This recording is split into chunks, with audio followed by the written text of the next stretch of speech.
Kazampo Garalu, and video the Bawachin, Gadangi Charusupa and the Samsia Jujikoli. So here it goes. Actually, it was all unplanned, हैन. अचानक साथीले call गर्यो घर जाने भन्ने सुजुमा आइजा भनेर. So by the time we reached there, it was already time 7 नि त. So हामी slowly राति नि भए पनि मुभ गर्यो नि त सुजुमबाट. So next morning चाहिँ जब म बिम चाहिँ it was already time 8 नि त. So मम्मी बाबाहरु दुवै काममा जानु भइसकेछ. So म पनि ब्रेकफास्ट खाएर छिटो गरेर अदर रोप्नको लागि बारीमा निक्ले नि त. पछि चाहिँ ब्रेकफास्टहरु गरिकन चाहिँ म चाहिँ ड्याङ बनाउन थाले नि त. अनि चाहिँ मम्मी र बाबाले चाहिँ कुखुराले नखोर्सिनको लागि चाहिँ वरिपरि सबै ग्रिन नेटहरुले पार्न थाले नि त. यो चाहिँ हिउँदामा सिबी रोपेर उप्रेको झाँक्राहरु बर्खामा पनि कति कुरो काम लाग्छ नि त. त्यो भएर सबै भेला पारेर राखेको हुन्छ. के छ मम्मी? सफल पर्यो भनेको. कहाँबाट?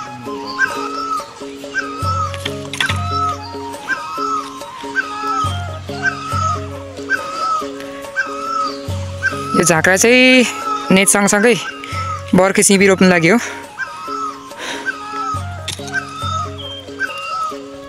मम्मी हैन क्या अहिले डरै लाग्दैन बनाइ. अनि सबै कुरो रेडी भइसकेपछि चाहिँ मम्मी र म चाहिँ यसरी बिउ छोपिराखेको चाहिँ निकालेर बिउहरु बनाउन थाले नि त. बिउहरु बनाइसकेपछि चाहिँ त्यहाँबाट त्यसपछि चाहिँ मम्मीले बनाएको बिउहरु मैले सबै जोकोमा लगाइकन वहाँ जिङ बनाएकोमा रिजी पारे नि त रोप्न लागि. त्यसपछि मम्मी र म अदुवाहरु फटाफट रोपिसके नि त. सक्ने बेलामा फेरि नानाहरु पनि आइपुग्नु भएछ.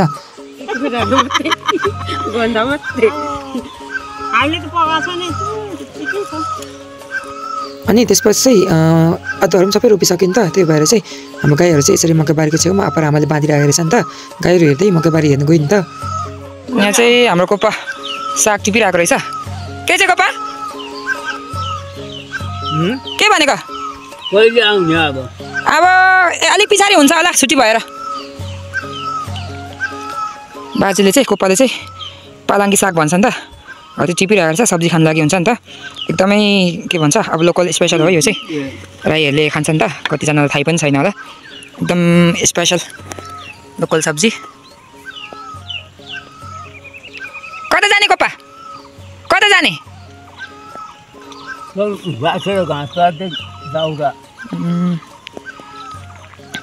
यो चाहिँ हाम्रो मकै बारी हो नि त. अहिले गोडेको छैन रहेछ.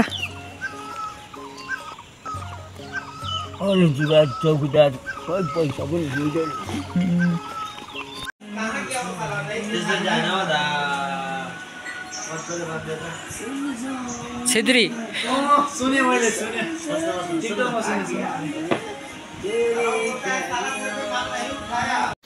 सो नेक्स्ट मर्निङ चाहिँ बिहानै भाइ मलाई ल्याउन आएछ नि त. हामी चाहिँ अब जयगाउँ जान लागि रेडी भएर हिँडेको.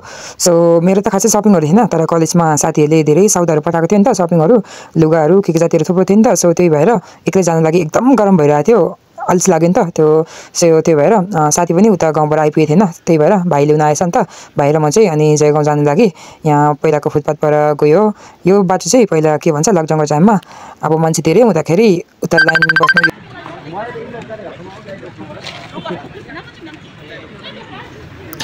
अनि त्यसपछि चाहिँ हामी टर्मिनलबाट इन्डिया छिर्यो नि त भित्र.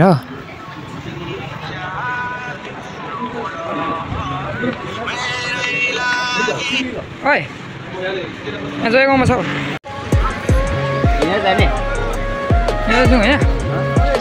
फाइनली इन्डिया पनि पुग्यो. त्यसपछि चाहिँ हामी फुटपाथबाट हेर्दै उता गयो नि त मङ्गलबारेपछि.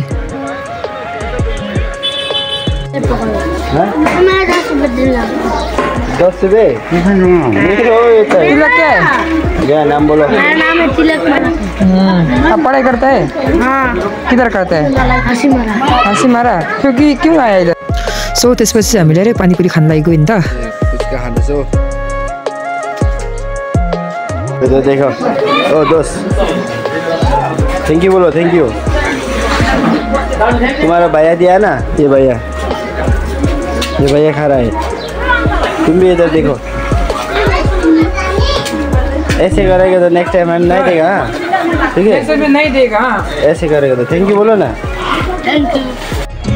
त्यसपछि चाहिँ हामी पानीपुरी खाइसकेर चाहिँ सुपरमार्केट गयो नि त. सुपरमार्केट जाँदाखेरि चाहिँ बाटोमा दुर्गेश्वर गीत चाहिँ एकदमै खतरनाक गीतले रहेछ नि त.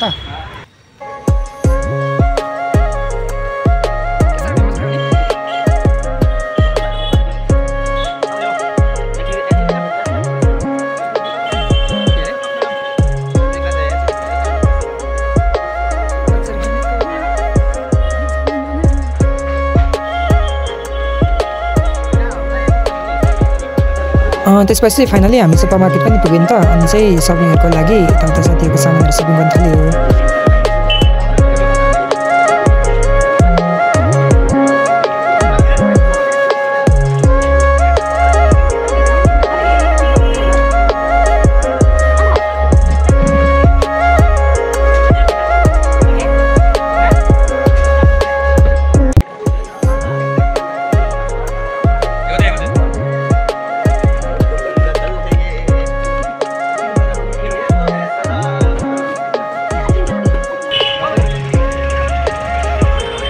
सो त्यसपछि चाहिँ सपिङहरू सबै गरेर सक्यो नि त एकदमै तातो पनि भइरहेको थियो अनि चाहिँ हामी छिटो गरेर तर अटोमा जाने थियो नि त त्यही भए पनि अझै कोही कुरो किन्ने बाँकी थियो त्यो भएर चाहिँ खुतपतबाटै गयो नि त सो फाइनली आफ्टर 15 मिनट हामी चाहिँ जयगाउँ काटेर भुटान पुग्यो नि त अनि त्यसपछि चाहिँ हामी भुटान निक्लेर लन्चहरू खाएर चाहिँ again we started our journey towards परो